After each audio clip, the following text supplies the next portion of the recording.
Welcome back into Talking Fitchburg. Joining me this morning are two wonderful citizens of Fitchburg. I've got Eric and Winnie from the Fitchburg Historical Society with me this morning, and we are talking about dairy in the Fitchburg area. Mm-hmm. Good morning. Good morning. Eric, welcome to the show. First timer. Thank you. And long timer. That's what we say when you come. You know, you're going to be coming back here many times. Maybe not.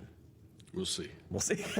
Give me the benefit of the doubt. Yeah. All right. So, Winnie, why don't you kind of set us up here? You guys have been doing a lot of research on early Fitchburg and dairy here in Fitchburg. Well, we did a little bit of research, not a lot. There's a lot more research to do. But Fitchburg started out as a rural community, and it was mostly farming, wheat farming. And I don't know the years. Research. The cinch bug and overuse of the wheat fields kind of killed the crop, and so the farmers turned to dairy because most of them had at least one, if not two, dairy cows for their own use. So they turned to farming. And as the herds grew, the farm wives would churn the butter. They needed to start some creameries. They hauled the milk to the creameries. The main products at the creameries were butter and cheese, and to the best of my knowledge, each creamery had its own specialty, whether it was the butter or cheese, but not both. And if it was butter, they made butter. The patrons, that was a cooperative, and the patrons took their butter home, and they sold the rest in local stores in small towns. And the cheese was same. They would sell it. And when you make cheese, you have a byproduct called whey, and farmers would take barrels of whey home to feed their hogs. Do I even want to know what whey is? Probably not. It is the most fly-catching, smelly stuff, and the hogs loved it.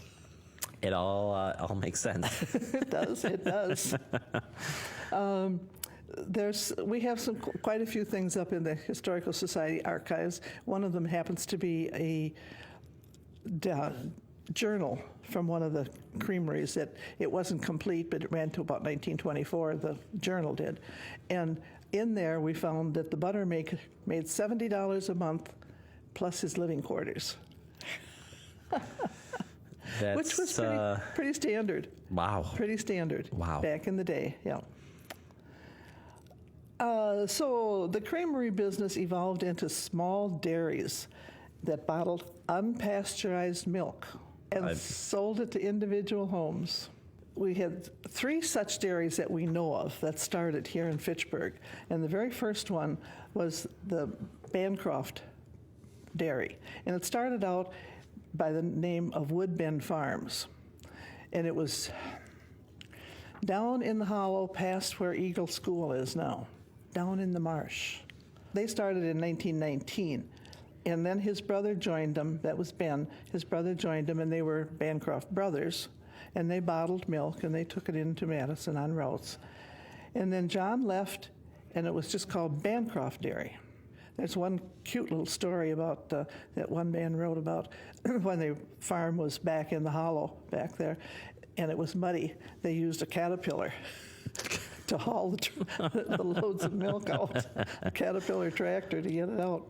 I did not know that there was a farm down there in the Eagle School location. That seems like you wouldn't think of that when you think of all the land that is around here. That would have been a farming area. Wow. Yeah, wow. Yeah.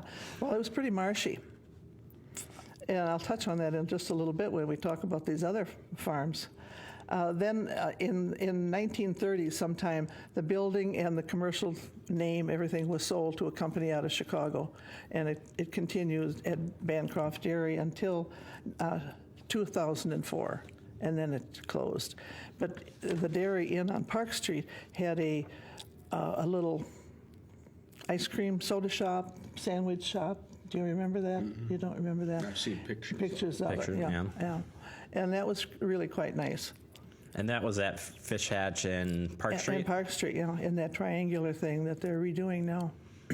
After the company was sold, for a while, it continued on in the milk business, but not too long, and then they went into other things, and cottage cheese, a lot of was cottage cheese and whatever.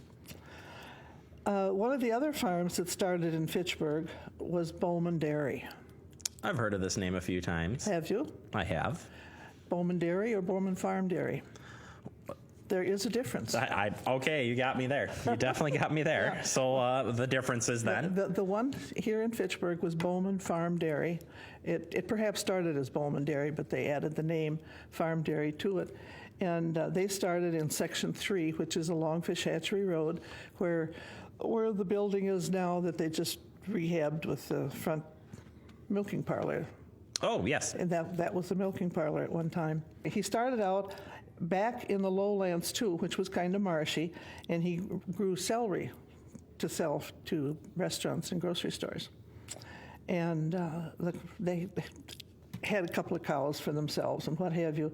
But then there was a freeze in 1914, did you say?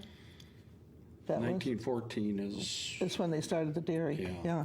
And they had a bad freeze and wiped out the celery crop. So he turned to dairy.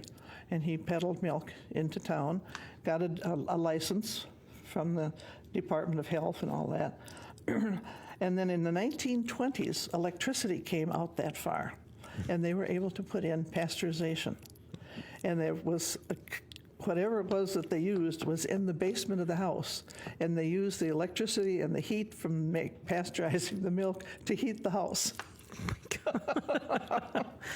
That doesn't sound safe at all. No, it doesn't. But Different times, right? It was, and it continued to grow. They delivered milk in town. They were a very prosperous dairy, and Bowman's were instrumental in sports things in Madison and things. I don't know just what year it was that they added on to that milking parlor in front, automated, and kids used to come, the parents would come, and the kids would stand around and watch the cows go through. And that's where I would think where I recognize the photo, because I've seen that photo of the farm, a picture a little bit zoomed out, if you will, that shows that front area, and that blew my mind. I did not know that was a farm when I first started working here in Fitchburg. Probably, so. yeah, it's been closed down for a long time. Yeah. So they sold that, and the business was sold, and now I think they distribute juices or something. It does look like it. It looks like a citrus, something. They used to haul in orange juice and bottle it there. I don't know if they still do. I didn't research that kind of stuff. But the third one was the McCoy Ice Cream Dairy, and it was located in what's now the intersection of Cyene and Clayton Road. And there was a neat little farm there, and I don't know if they just used their own milk or if they got milk from other people in the area. I was told that they used milk from Guernseys or Jersey cows because it was very rich, and they made ice cream. But the man who did it worked at the Babcock Dairy at the university, and he was instrumental in figuring out a way to get chocolate around frozen ice cream, and they made ice cream bars. Besides doing bulk ice cream, and they had a retail store down on campus where they sold malts and sodas and things.